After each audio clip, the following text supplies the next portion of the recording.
Hello students, આજના લેક્ચરમાં આપણે જોઈશું કિર્ચોફનો બીજો નિયમ, જેને આપણે કિર્ચોફના લૂપના નિયમ તરીકે પણ ઓળખીએ છીએ અને કિર્ચોફના વોલ્ટેજના નિયમ તરીકે પણ ઓળખીએ છીએ.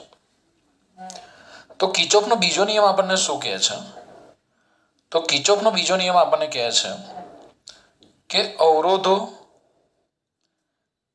કે વિદ્યુત કોષો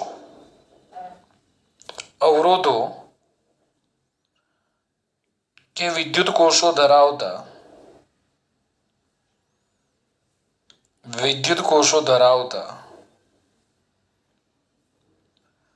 કોઈ પણ બંધ લૂપમાં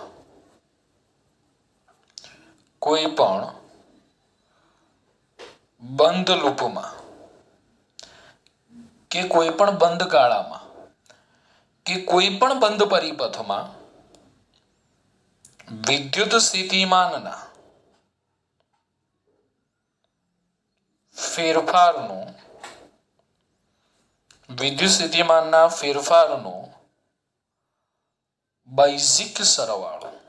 બેઝિક સરવાળો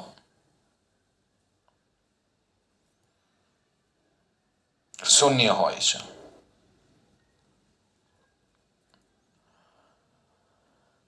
જો શું કહે છે આપણને કે અવરોધો કે વિદ્યુત કોષો ધરાવતા કોઈ પણ બંધ લૂપમાં વિદ્યુત સ્થિતિમાનના ફેરફારનો બેઝિક સરવાળો શૂન્ય હોય છે.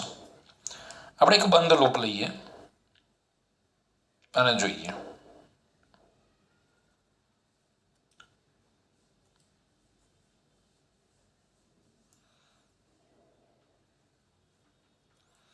ચલો, લૂપ એટલે શું ખ્યાલ છે ને દરેક જણાને? લૂપ એટલે વાહકોથી બનતા બંધ પરિપથને આપણે લૂપ કહીએ છીએ.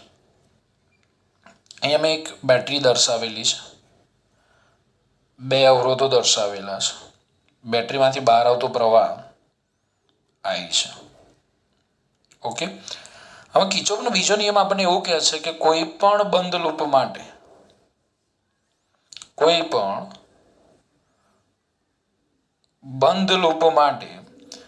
વિદ્યુત સ્થિતિમાનના ફેરફારનો બેઝિક સરવાળો શૂન્ય હોય છે. ડેલ્ટા વી 0 ક્યારે થાય? તો કોઈ પણ બંધ લૂપ માટે, કોઈ પણ બંધ ગાળા માટે, કોઈ પણ બંધ પરિપથ માટે થાય. હવે આપણે એક કામ કરીએ કે આ જે લૂપ છે એ લૂપમાં આપણે એ બિંદુથી શરૂઆત કરીએ, એ થી બી, બી થી સી, સી થી ડી, ડી થી એ પાછા આવીએ. તો હું એ બિંદુથી શરૂઆત કરું, હું આ માર્ગ દર્શાવું છું આ રીતે. એથી આપણે શરૂઆત કરીએ, એથી બી ગયા, બી થી સી ગયા, સી થી ડી, ડી થી એ પાછા આવ્યા. આપણે દિશા બતાવી કે આપણે સમઘડી દિશામાં ગતિ કરી રહ્યા છો. વિસમઘડી દિશામાં જવાય, એ ડી સી બી એ, કોઈ પણ દિશામાં તમે જઈ શકો છો. કિર્ચોફના નિયમની આ જ ખાસિયત છે. ઓકે, તો આ જે બેટરી છે કે આ અવરોધ છે, એમાંથી પસાર થતી વખતે કાં તો વિદ્યુત સ્થિતિમાનમાં વધારો થતો હશે, કાં તો વિદ્યુત સ્થિતિમાનમાં ઘટાડો થતો હશે. તો વિદ્યુત સ્થિતિમાનમાં થતો વધારો આપણે કઈ રીતે દર્શાવી શકીએ? તો વિદ્યુત સ્થિતિમાનમાં થતો વધારો આપણે પ્લસ વી વડે દર્શાવી શકીએ, જેને આપણે વોલ્ટેજ ગેઇન પણ કહીએ છીએ. અને વિદ્યુત સ્થિતિમાનમાં થતો ઘટાડો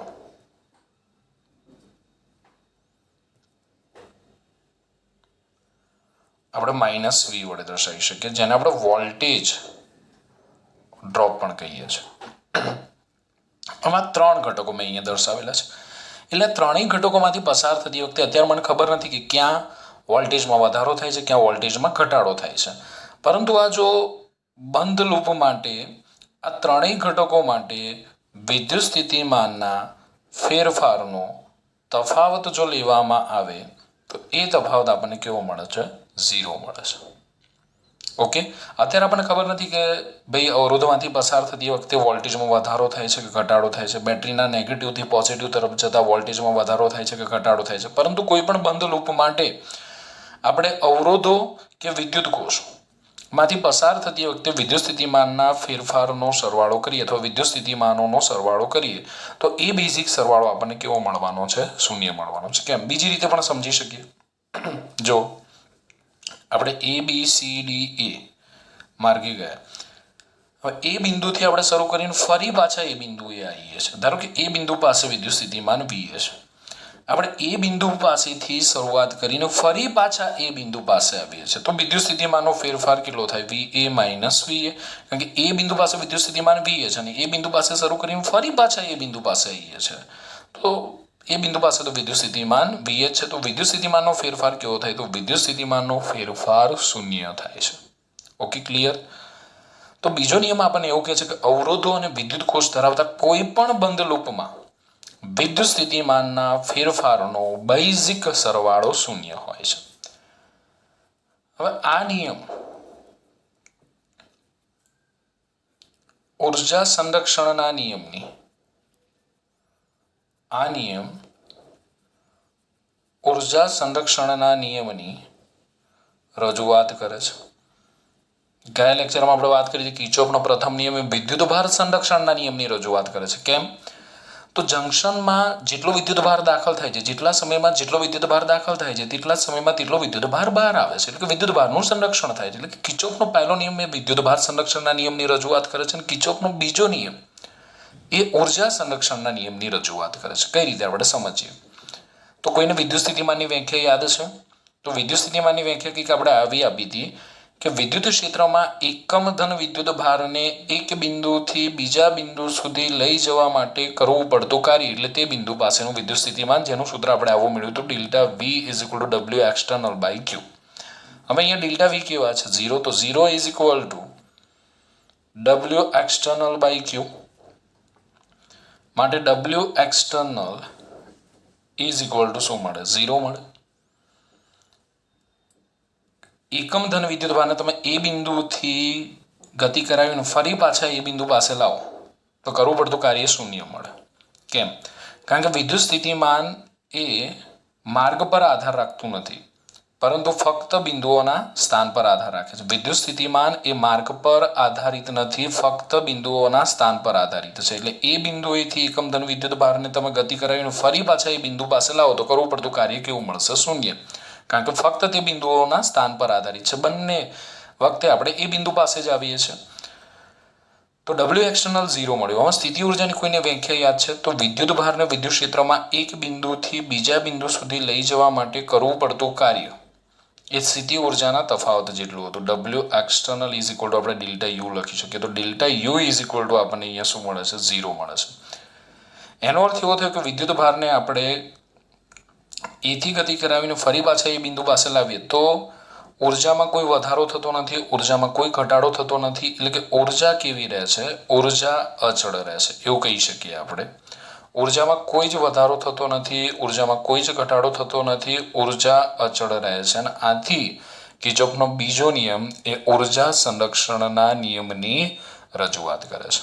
ઓકે, તો દરેક વિદ્યાર્થી આ નિયમ યાદ રાખવાનો છે કે અવરોધો કે વિદ્યુત કોષો ધરાવતા કોઈ પણ બંધ લૂપમાં વિદ્યુત સ્થિતિમાનના ફેરફારનો બેઝિક સરવાળો શૂન્ય હોય છે.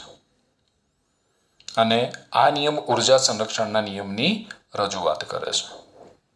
હવે આપણે કિર્ચોફના નિયમનો ઉપયોગ કરવા માટે કેટલાક અગત્યના મુદ્દાઓ જોઈએ. આપણને કોઈ પરિપથ આપેલો હોય ને એ પરિપથનો ઉકેલ આપણે કિર્ચોફના નિયમનો ઉપયોગ કરીને મેળવવાનો હોય તો આપણે કિર્ચોફના નિયમનો ઉપયોગ કઈ રીતે કરી શકીએ તે જોઈએ. તો સૌથી પહેલાં આપણે શું કરીશું? તો સૌથી પહેલાં એ પરિપથમાં અથવા આપેલ પરિપથમાં આપણે કિર્ચોફના પ્રથમ નિયમનું પાલન થાય તે રીતે આપણે વિદ્યુત પ્રવાહનું વિભાજન કરીશું અથવા વિદ્યુત પ્રવાહને દર્શાવીશું. મેં અહીંયા એક ઉદાહરણ તમને આપેલું છે. મેં કોઈ એક નેટવર્કનો ભાગ અહીંયા દર્શાવેલો. ધારો કે આ શાખામાંથી આઈ જેટલો પ્રવાહ આવે તો જંક્શનમાં દાખલ થતો પ્રવાહ કેટલો છે? આઈ. તો જંક્શનમાંથી બહાર આવતા પ્રવાહને તમે આ રીતે દર્શાવી શકો. આ શાખામાંથી બહાર આવતા પ્રવાહને તમે I1 વડે દર્શાવી શકો અને આ શાખામાંથી બહાર આવતા પ્રવાહને આપણે I2 વડે દર્શાવી શકીએ છીએ. અથવા આ શાખામાંથી બહાર આવતા પ્રવાહને હું I1 વડે દર્શાવું તો આ શાખામાંથી બહાર આવતા પ્રવાહને હું I-I1 વડે દર્શાવી શકું. જો કઈ રીતે ના ખબર પડી, ધારો કે અહીંયા 5 એમ્પિયર પ્રવાહ આવે છે. હું આ શાખામાં 2 એમ્પિયર પ્રવાહ લઉં તો આ શાખામાં કેટલો પ્રવાહ જશે? 3 એમ્પિયર. 3 એમ્પિયર એટલે 5 એમ્પિયર ઓછા 2 એમ્પિયર એટલે 3 એમ્પિયર પ્રવાહનું વહન આ શાખામાં થશે. તો આ રીતે આપણે પ્રવાહને દર્શાવી શકીએ છીએ. ફરી એકવાર ધ્યાન આપો. આ શાખામાંથી I જેટલો પ્રવાહ આવે છે તો હું આ શાખામાં I1 પ્રવાહ લઈ શકું, I2 પ્રવાહ લઈ શકું. એ જ રીતે જો હું આ શાખામાં I1 પ્રવાહ લઉં તો I2 ની જગ્યાએ હું I-I1 પણ લઈ શકું છું. બીજું સ્ટેપ શું કરીશું? હવે આપેલ નેટવર્કની અંદર આપણે લૂપ પસંદ કરીશું, પરંતુ લૂપ કેવું હોવું જોઈએ? તો લૂપ બંધ હોવું જોઈએ. અને આપણે જે લૂપ વિચારેલું છે એ લૂપમાં ગમે તેટલા અવરોધો, વિદ્યુત કોષો, કેપેસિટર કે ઇન્ડક્ટર હોય તેનાથી આપણને કોઈ જ ફરક પડતો નથી.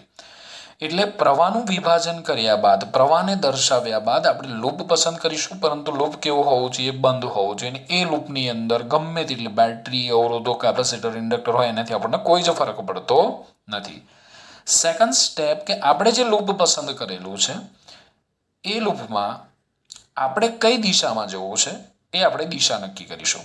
એ દિશા બે હોઈ શકે. મેં અહીંયા એક લૂપ દર્શાવેલું છે, તો એ લૂપમાં આપણે સમઘડી દિશામાં જઈ શકીએ કે એ લૂપમાં આપણે વિષમઘડી દિશામાં જઈ શકીએ. એટલે આપણે પસંદ કરેલ લૂપમાં આપણી ઈચ્છા મુજબ આપણે કોઈ પણ દિશામાં જઈ શકીએ છીએ. ધારો કે કોઈ આપણે MCQ કે દાખલો સોલ્વ કરતા હોઈશું તો એમાં બે કરતાં વધારે લૂપ આવે, 3 લૂપ આવે, તો એવું જરૂરી નથી કે આપણે 3 લૂપમાં સમઘડી દિશામાં જઈએ, 3 લૂપમાં વિષમઘડી દિશામાં જઈએ. એવો કોઈ જ નિયમ નથી. તમે કોઈ લૂપમાં સમઘડી દિશામાં જાઓ, બીજા લૂપમાં વિષમઘડી દિશામાં જાઓ, ત્રીજા લૂપમાં સમઘડી દિશામાં જાઓ. તમારે જે દિશામાં જવું હોય એ દિશામાં જઈ શકો છો. કોઈ જ નિયમ નથી. જરૂર નથી કે 3 લૂપમાં સમઘડી દિશામાં જ કે વિષમઘડી દિશામાં જવું. ઓકે, કોઈ એક લૂપમાં સમઘડી દિશામાં ગયા હોય તો બાકીના 2 લૂપમાં આપણે વિષમઘડી દિશામાં જઈ શકીએ. ક્લિયર અહીંયા સુધી? તો સૌથી પહેલાં આપણે આપેલ નેટવર્કની અંદર વિદ્યુત પ્રવાહને દર્શાવીશું, ત્યારબાદ લૂપ પસંદ કરીશું. લૂપ કેવું હોવું જોઈએ? બંધ હોવું જોઈએ. લૂપમાં આપણે કઈ દિશામાં જવું છે એ દિશા નક્કી કરીશું. દિશાઓ 2 પ્રકારની હોઈ શકે, વિષમઘડી કે સમઘડી. હવે આપણે જ્યારે લૂપમાં મુસાફરી કરતા હોઈશું ત્યારે આપણને જે બેટરી કે અવરોધો આપેલું છે એ અવરોધોમાં કે બેટરીમાં આપણે ઊંચા સ્થિતિમાનેથી જો નીચા સ્થિતિમાને જઈશું,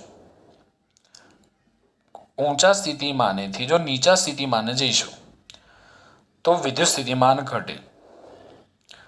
ઊંચા સ્થિતિમાનેથી જો આપણે નીચા સ્થિતિમાને જઈશું તો વિદ્યુત સ્થિતિમાન ઘટે.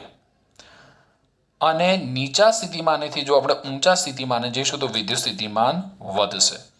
એટલે ઊંચા વિદ્યુત સ્થિતિમાનથી નીચા સ્થિતિમાને જઈએ તો વોલ્ટેજ ઘટે, એટલે વોલ્ટેજ ડ્રોપ થાય.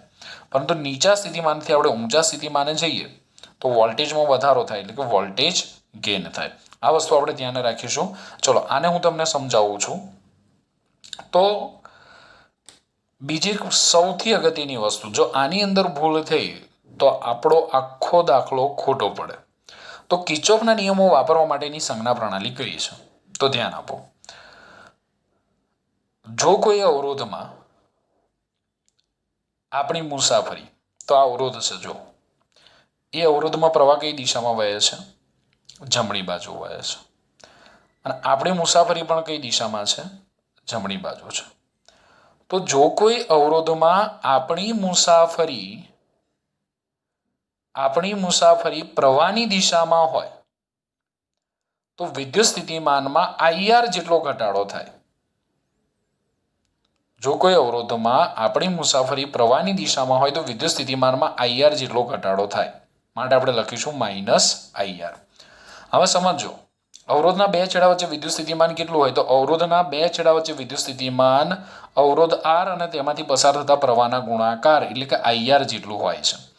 હવે આપણે ખાલી એટલું જ નક્કી કરવાનું છે કે વિદ્યુત સ્થિતિમાનમાં વધારો થાય કે ઘટાડો થાય. તો આપણને ખબર છે કે પ્રવાહ હંમેશા ઊંચા સ્થિતિમાનવાળા બિંદુ તરફથી નીચા સ્થિતિમાનવાળા બિંદુ તરફ ગતિ કરે છે. તો જો આપણી મુસાફરી કેવા સ્થિતિમાન તરફ છે, તો આપણે ઊંચા સ્થિતિમાનવાળા બિંદુ તરફથી નીચા સ્થિતિમાનવાળા બિંદુ તરફ ગતિ કરીએ છીએ. માટે અહીંયા વિદ્યુત સ્થિતિમાનમાં ઘટાડો થાય છે. માટે આપણે વિદ્યુત સ્થિતિમાન V -IR લઈશું. તો એ જ વસ્તુ મેં તમને અહીંયા કીધી હતી કે ઊંચા સ્થિતિમાનેથી નીચા સ્થિતિમાને જઈએ તો વિદ્યુત સ્થિતિમાન ઘટે. ક્લિયર થયું? હવે જો બીજો મુદ્દો સમજો. જો કોઈ અવરોધમાં આપણી મુસાફરી પ્રવાહની વિરુદ્ધ દિશામાં હોય જો કોઈ અવરોધમાં આપણી મુસાફરી પ્રવાહની વિરુદ્ધ દિશામાં હોય તો વિદ્યુત સ્થિતિમાનમાં IR જેટલો વધારો થાય. સમજો અમે હવે અહીંયા પ્રવાહ કઈ દિશામાં વહે છે તો પ્રવાહ ડાબી બાજુ વહે છે અને આપણી મુસાફરી કઈ દિશામાં છે જમણી બાજુ છે. અહીંયા પ્રવાહ અને આપણી મુસાફરી પરસ્પર વિરુદ્ધ દિશામાં છે માટે વિદ્યુત સ્થિતિમાનમાં IR જેટલો વધારો થશે. કેમ જો સમજો પ્રવાહ હંમેશા કેવા સ્થિતિમાનથી કેવા સ્થિતિમાન તરફ વહન પામે તો પ્રવાહ હંમેશા ઊંચા સ્થિતિમાન વાળા બિંદુ તરફથી નીચા સ્થિતિમાન વાળા બિંદુ તરફ વહન પામે છે. તો અહીંયા એ બિંદુનું સ્થિતિમાન વધારે છે બી બિંદુનું સ્થિતિમાન ઓછું છે તો આપણી મુસાફરી ઓછા સ્થિતિમાન વાળા બિંદુ તરફથી વધારે સ્થિતિમાન વાળા બિંદુ તરફ છે માટે અહીંયા સ્થિતિમાનમાં IR જેટલો શું થાય છે વધારો થાય છે. ચલો ક્લિયર છે. આ બે મુદ્દા ખાસ તમારા મગજમાં ઉતરવા જોઈએ. ફરી એકવાર ધ્યાન આપો. જો કોઈ અવરોધમાં આપણી મુસાફરી પ્રવાહની દિશામાં હોય તો સ્થિતિમાનમાં IR જેટલો ઘટાડો થાય. સિમ્પલ રીતે કહું પ્રવાહ અને આપણે એક જ દિશામાં જતા હોય તો સ્થિતિમાનમાં IR જેટલો ઘટાડો થાય. અહીંયા આપણે ઊંચા સ્થિતિમાનવાળા બિંદુ તરફથી નીચા સ્થિતિમાનવાળા બિંદુ તરફ જઈએ છીએ. અહીંયા એ બિંદુનું સ્થિતિમાન વધારે છે બી બિંદુનું સ્થિતિમાન ઓછું છે માટે આપણી મુસાફરી ઊંચા સ્થિતિમાનવાળા બિંદુ તરફથી નીચા સ્થિતિમાનવાળા બિંદુ તરફ હોવાથી સ્થિતિમાનમાં IR જેટલો ઘટાડો નહીં. ઘટાડાને આપણે શેના વડે દર્શાવીએ છીએ -IR વડે. અહીંયા આપણે નીચા સ્થિતિમાનવાળા બિંદુ તરફથી ઊંચા સ્થિતિમાનવાળા બિંદુ તરફ જઈએ છીએ માટે સ્થિતિમાનમાં IR જેટલો વધારો થાય છે અને એ વધારાને આપણે +IR વડે દર્શાવીએ છીએ. સિમ્પલ કઈ રીતે યાદ રાખીશું પ્રવાહ અને મુસાફરી એક જ દિશામાં હોય તો વિદ્યુત સ્થિતિમાનમાં IR જેટલો ઘટાડો થાય માટે લખાય -IR. પ્રવાહ અને મુસાફરી પરસ્પર વિરુદ્ધ દિશામાં હોય તો વિદ્યુત સ્થિતિમાનમાં IR જેટલો વધારો થાય જેને આપણે લખીએ +IR. Okay clear. કેમ અહીંયા વિદ્યુત સ્થિતિમાનમાં ઘટાડો થાય છે અહીંયા કેમ વિદ્યુત સ્થિતિમાનમાં વધારો થાય છે ખાસ સમજવાનું છે. હવે કોઈ બેટરી હોય અને એ બેટરીમાં આપણી મુસાફરી બેટરીના ધન ધ્રુવથી ઋણ ધ્રુવ તરફ હોય બેટરીના પોઝિટિવથી નેગેટિવ તરફ હોય તો વિદ્યુત સ્થિતિમાનમાં જેટલો ઘટાડો થાય છે. મેં અહીંયા તમને કીધું કે અવરોધ આરના બે છેડા વચ્ચે પીડી કેટલો હોય તો અવરોધ આરના બે છેડા વચ્ચે પીડી એ અવરોધ આર અને તેમાંથી પસાર થતા પ્રવાહના ગુણાકાર જેટલો હોય છે.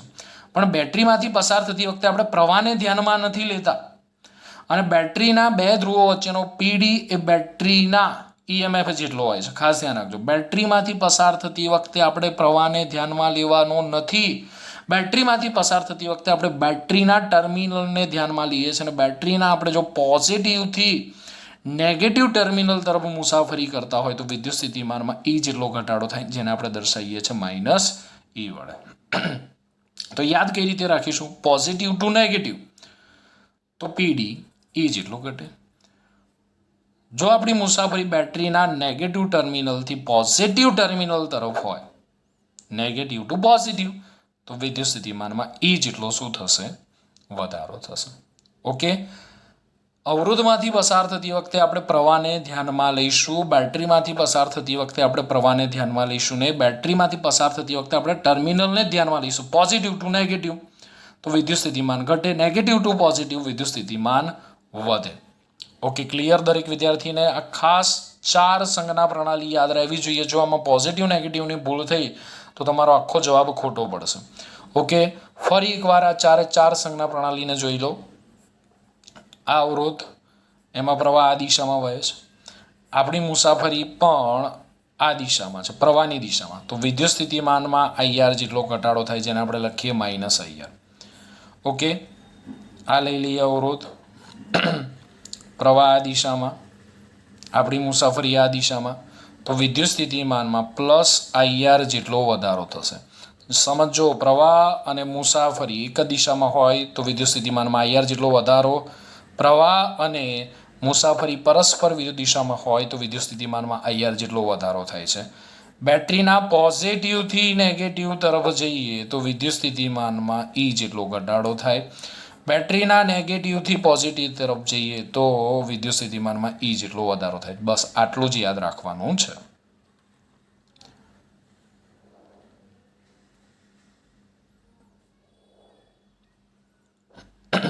આ સંજ્ઞા પ્રણાલી તમારી નોટ્સ કે પેમ્ફલેટમાં લખી નાખવાની છે.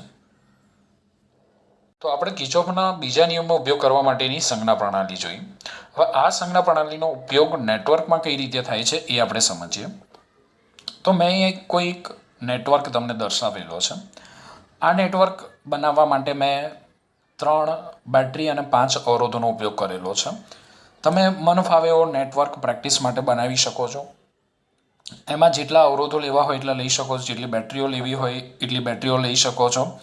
કોઈ પણ બ્રાન્ચની અંદર તમારે પ્રવાહની દિશા જે બતાવી હોય એ તમે બતાવી શકો છો. એટલે મેં અહીંયા કિર્ચોફના બીજા નિયમની સંજ્ઞા પ્રણાલી સમજવા માટેનો મેં એક નેટવર્ક અહીંયા બતાવેલો છે. હવે આ નેટવર્કમાં આપણે કિર્ચોફનો બીજો નિયમ, જેને આપણે લૂપનો નિયમ પણ કહીએ છીએ, તો લૂપનો નિયમ લાગુ પાડીએ તો કોઈ એક દિશામાં આપણે એ બિંદુથી શરૂઆત કરીએ મુસાફરીની, અને ફરી પાછા આપણે એ બિંદુ પાસે આવીએ તો 2 દિશાઓમાં આપણે મુસાફરી કરી શકીએ. એક સમઘડી દિશામાં, એક વિષમઘડી દિશામાં. ગમે તે દિશા પસંદ કરી શકાય છે, કોઈ રોલ નથી. આપણે સમઘડી દિશા પસંદ કરીએ. આ દિશામાં એથી શરૂઆત કરીશું અને ફરી પાછા એ બિંદુ પાસે આપણે આવીશું. એટલે સમઘડી દિશામાં આપણે મુસાફરી કરવી છે. જો મેં ધ્યાન આપજો તો ધારી લઈએ આપણે એ બિંદુ પાસેથી મુસાફરીની શરૂઆત કરીએ તો ધારી લઈએ, ધારો કે એ બિંદુ પાસે, આને આપણે લૂપનો નિયમ કહીશું, કિર્ચોફનો બીજો નિયમ. ચલો, એ બિંદુ પાસે વિદ્યુત સ્થિતિમાન ધારો કે VA છે. એટલે હું અહીંથી શરૂઆત કરું છું અને એ બિંદુ પાસે સ્થિતિમાન VA છે. એ બિંદુથી આપણે મુસાફરીની શરૂઆત કરીએ અને માર્ગમાં આવતા વિદ્યુત સ્થિતિમાનોના ફેરફારો નોંધતા જઈએ અને ફરી પાછા એ બિંદુ પાસે આવીએ તો વિદ્યુત સ્થિતિમાન આપણને VA જ મળશે. ઓકે, ધ્યાન આપો. હવે આપણે A થી B ની દિશામાં જઈ રહ્યા છે. આ દિશામાં સમજો, મેઇન છે. હું આ દિશામાં મુસાફરી કરું છું. મુસાફરી તો અહીંયા તમે જો, આપણી મુસાફરી અને પ્રવાહની દિશા એક જ છે. તો મુસાફરી અને પ્રવાહની દિશા એક જ હોય તો વિદ્યુત સ્થિતિમાનમાં વધારો થાય કે ઘટાડો? ઘટાડો થાય. પ્રવાહ અને મુસાફરી એક જ દિશામાં હોય તો વિદ્યુત સ્થિતિમાનમાં ઘટાડો થાય, માટે અહીંયા નેગેટિવ સાઇન. હવે R1ના 2 છેડા વચ્ચે PD કેટલો હશે? તો R1ના 2 છેડા વચ્ચે PD એ તેમાંથી પસાર થતા પ્રવાહ અને R1ના ગુણાકાર જેટલો હશે. એટલે વિદ્યુત સ્થિતિમાનમાં કેટલો ઘટાડો થાય છે? તો R1માંથી, જ્યારે અવરોધ R1માંથી આપણે પસાર થઈએ ત્યારે વિદ્યુત સ્થિતિમાનમાં I1 R1 જેટલો ઘટાડો થશે. કેમ? કારણ કે પ્રવાહ અને આપણી મુસાફરી એક જ દિશામાં છે. બીજી રીતે સમજવું હોય તો આપણે સમજી શકીએ કે પ્રવાહ હંમેશા ઊંચા સ્થિતિમાનવાળા બિંદુ તરફથી નીચા સ્થિતિમાનવાળા બિંદુ તરફ વહન પામે છે. તો આપણી મુસાફરી ઊંચા સ્થિતિમાનવાળા બિંદુ તરફથી નીચા સ્થિતિમાનવાળા બિંદુ તરફ હોવાથી વિદ્યુત સ્થિતિમાનમાં ઘટાડો થાય છે, માટે નેગેટિવ સાઇન છે. ઓકે, આ રીઝન મેં તમને આપ્યું. કોઈને એમ થાય કે કેમ નેગેટિવ સાઇન છે? ચલો B થી C જઈએ. B થી C આ દિશામાં મુસાફરી કરીએ. સમજો, ચલો આપણી મુસાફરી B થી C થી, અવરોધમાં આપણે કઈ દિશામાં પસાર થઈએ છીએ? B થી C ની દિશામાં. આપણી મુસાફરી B થી C ની દિશામાં. પ્રવાહ કઈ દિશામાં વહે છે? C થી B ની દિશામાં. તો અવરોધ R2માં આપણી મુસાફરી, અવરોધ R2માં આપણી મુસાફરી પ્રવાહની વિરુદ્ધ દિશામાં છે. અવરોધ R2માં આપણી મુસાફરી પ્રવાહની વિરુદ્ધ દિશામાં છે. એકચ્યુઅલી આપણે મુસાફરી અહીંયા કરી રહ્યા છે, પણ હું અહીંયા બતાવું છું. આપણે A થી B જઈ રહ્યા છે, B થી C. તો આપણી મુસાફરી પ્રવાહની વિરુદ્ધ દિશામાં, તો વિદ્યુત સ્થિતિમાનમાં વધારો થાય, માટે પોઝિટિવ સાઇન. કેટલો વધારો થશે? તો R2ના 2 છેડા વચ્ચે PD કેટલો થશે? I2 R2 જેટલો થશે ને. હવે આ ખબર હોવી જોઈએ, પ્રવાહ અને અવરોધનો ગુણાકાર કરવાનો. અવરોધમાંથી પસાર થતી વખતે પ્રવાહ અને અવરોધનો ગુણાકાર કરવાનો. ક્લિયર? હવે જો અહીંયા સમજાવું લોજિકલી કે પ્રવાહ હંમેશા ઊંચા સ્થિતિમાનવાળા બિંદુ તરફથી નીચા સ્થિતિમાનવાળા બિંદુ તરફ વહન પામતો હોય. તો પ્રવાહ C થી B તરફ વહન પામે. તો બિંદુ C નું સ્થિતિમાન વધારે હોય, બિંદુ B નું સ્થિતિમાન ઓછું હોય. તો આપણે અહીંયા મુસાફરી નીચા સ્થિતિમાનવાળા બિંદુ તરફથી ઊંચા સ્થિતિમાનવાળા બિંદુ તરફ કરીએ છીએ, માટે અહીંયા સ્થિતિમાનમાં વધારો થાય, માટે પોઝિટિવ સાઇન છે. આગળ જઈએ. ચલો, આગળ આપણને એક બેટરી મળી. હવે બેટરીમાંથી પસાર થતી વખતે આપણે પ્રવાહને ધ્યાનમાં લેતા નથી. પણ નેગેટિવમાંથી આપણે શેમાં જઈએ છીએ? બેટરીના પોઝિટિવમાં. તો બેટરીના નેગેટિવમાંથી પોઝિટિવમાં જતા હોય તો કઈ સાઇન મૂકવાની? પોઝિટિવ. નેગેટિવમાંથી પોઝિટિવમાં તો પોઝિટિવ સાઇન, પોઝિટિવમાંથી નેગેટિવ તો નેગેટિવ સાઇન. ઓકે, બેટરીના 2 છેડા વચ્ચે PD તો કેટલું હશે? બેટરીના ઈએમએફ જેટલું, એટલે માટે આપણે અહીંયા E1 પ્રવાહનો ગુણાકાર નથી કરવાનો, ખાસ ધ્યાન રાખજો. ચલો હવે સી થી ડી જઈએ આપણે. સી થી ડી. ઓકે, આ દિશામાં મુસાફરી કરીએ છીએ. આ તો ખાલી સમજાવવા માટે લો, બાકી આપણી મુસાફરી તો અવરોધ R3માં આપણી મુસાફરી જો આ દિશામાં છે. પ્રવાહની કેવી દિશામાં? વિરુદ્ધ દિશામાં. અવરોધ R3માં આપણી મુસાફરી પ્રવાહની વિરુદ્ધ દિશામાં છે. એ મેં દિશા અહીંયા બતાવી છે. એકચ્યુઅલી આપણે અહીંથી પસાર થઈ રહ્યા છે, તો વિદ્યુત સ્થિતિમાનમાં વધારો થાય. કેટલો વધારો થશે? I3R3 જેટલો વધારો થશે. એટલે અવરોધ R3માંથી પસાર થતા વિદ્યુત સ્થિતિમાનમાં I3R3 જેટલો વધારો થાય છે, કારણ કે આપણી મુસાફરી પ્રવાહની વિરુદ્ધ દિશામાં છે. ચલો આગળ જઈએ. આપણે બેટરી મળી. ચલો બેટરીને આપણે પોઝિટિવમાંથી નેગેટિવમાં જઈએ. પોઝિટિવમાંથી નેગેટિવમાં જઈએ તો નેગેટિવ સાઇન આવશે. ઓકે, બેટરીનું ઈએમએફ કેટલું છે? E2 છે. તો આપણે E2 મૂકી દઈશું. પ્રવાહને ધ્યાનમાં લઈશું નહીં. બેટરીમાંથી પસાર થતી વખતે પ્રવાહને ધ્યાનમાં લઈશું નહીં. આગળ જઈએ. ચલો હવે આપણે આ દિશામાં જઈ રહ્યા છીએ, ડી થી એ. ઓકે, તો અવરોધ R4માં આપણી મુસાફરી પ્રવાહની દિશામાં છે. અવરોધ R4માં આપણી મુસાફરી પ્રવાહની દિશામાં છે, તો વિદ્યુત સ્થિતિમાનમાં ઘટાડો થશે, માટે નેગેટિવ સાઇન. ઓકે, ઘટાડો કેટલો? I4R4 જેટલો હશે. અવરોધ R4માંથી પસાર થતી વખતે વિદ્યુત સ્થિતિમાનમાં I4R4 જેટલો ઘટાડો થાય છે. ક્લિયર? આગળ જઈએ. ચલો હવે અવરોધ R5માં આપણી મુસાફરી આ દિશામાં છે. અવરોધ R5માં આપણી મુસાફરી આ દિશામાં, તો અવરોધ R5માં આપણી મુસાફરી જો પ્રવાહની દિશામાં છે. વિદ્યુત સ્થિતિમાનમાં ઘટાડો થશે. કેટલો ઘટાડો થશે? I5R5 જેટલો ઘટાડો થશે. હવે આગળ જઈએ. આગળ આપણને બેટરી મળી. બેટરીનું ઈએમએફ છે E3. બેટરીના નેગેટિવમાંથી આપણે પોઝિટિવમાં જઈએ છીએ. કઈ સાઇન મૂકવાની? નેગેટિવ કે પોઝિટિવ? પોઝિટિવ સાઇન મૂકીશું, પ્લસ E3. અને ફરી પાછા આપણે એ બિંદુ પાસે આવે એટલે વિદ્યુત સ્થિતિમાન VA જેટલું મળશે, એટલે ઇઝ ઇક્વલ ટુ આપણે લખીશું VA. તો VA કટ થઈ ગયા. ઓકે, તો આપણે અહીંયા લખી શકીએ -I1R1 plus I2R2 plus E1 plus I3R3 minus E2 minus I4R4 minus I5R5 plus E3 બરાબર 0. આને તમે આ રીતે પણ લખી શકો છો, -I1R1 plus I2R2 plus I3R3 minus I4R4 minus I5R5. મેં IR વાળા પદો એક બાજુ લઈ લીધા. E1 ને આપણે ડાબી બાજુથી જમણી બાજુ લઈ જઈએ, minus E1. Okay, plus E2 અને માઇનસ E3. ફરી એકવાર ધ્યાન આપજો. ચલો, અવરોધ R1માં આપણી મુસાફરી પ્રવાહની દિશામાં છે, તો વિદ્યુત સ્થિતિમાનમાં I1R1 જેટલો ઘટાડો થશે. અવરોધ R2માં આપણી મુસાફરી પ્રવાહની વિરુદ્ધ દિશામાં છે, તો વિદ્યુત સ્થિતિમાનમાં I2R2 જેટલો વધારો થશે. બેટરીના નેગેટિવમાંથી પોઝિટિવમાં જઈએ તો પોઝિટિવ સાઇન આવશે, પ્લસ E1.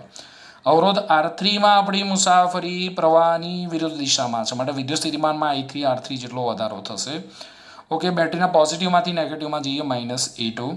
અવરોધ R4માં આપણી મુસાફરી પ્રવાહની દિશામાં છે, વિદ્યુત સ્થિતિમાનમાં I4R4 જેટલો ઘટાડો થશે. અવરોધ R5માં આપણી મુસાફરી પ્રવાહની દિશામાં છે, વિદ્યુત સ્થિતિમાનમાં I5R5 જેટલો ઘટાડો થશે. બેટરીના નેગેટિવમાંથી પોઝિટિવમાં જઈએ તો પ્લસ E3 આવશે. ઓકે, તો આ હતો આપણે કિર્ચોફના બીજા નિયમમાં સંજ્ઞા પ્રણાલીનો કઈ રીતે ઉપયોગ કરી શકાય એની આપણે વાત કરી. હવે પરીક્ષામાં આપણને ક્વેશ્ચન પૂછાય છે કે કિર્ચોફના નિયમો જણાવો. તો પરીક્ષામાં 2 માર્ક્સમાં ક્વેશ્ચન પૂછાય તો આપણે આ રીતે લખીશું. ધ્યાન આપજો, આ ફાઇનલ ક્વેશ્ચન છે. પરીક્ષામાં પૂછાય તો આપણે આ રીતે લખીશું. સૌથી પહેલાં આપણે નેટવર્કની વ્યાખ્યા આપીશું કે વ્યવહારમાં જુદા જુદા હેતુઓ માટે વપરાતા વિદ્યુત પરિપથોમાં અવરોધો, કેપેસિટરો, ઇન્ડક્ટરો અને બેટરીઓ જેવા પરિપથ ઘટકો એકબીજા સાથે જટિલ રીતે જોડાયેલા હોય છે. આવા પરિપથોને સાદા શ્રેણી કે સમાંતર જોડાણના નિયમો લાગુ પાડી શકાય નહીં, અને વ્યાપક રીતે આવા પરિપથોને નેટવર્ક કહે છે. અગાઉના લેક્ચરમાં બધું જ મેં તમને સમજાવેલું છે. નેટવર્કનો ઉકેલ માત્ર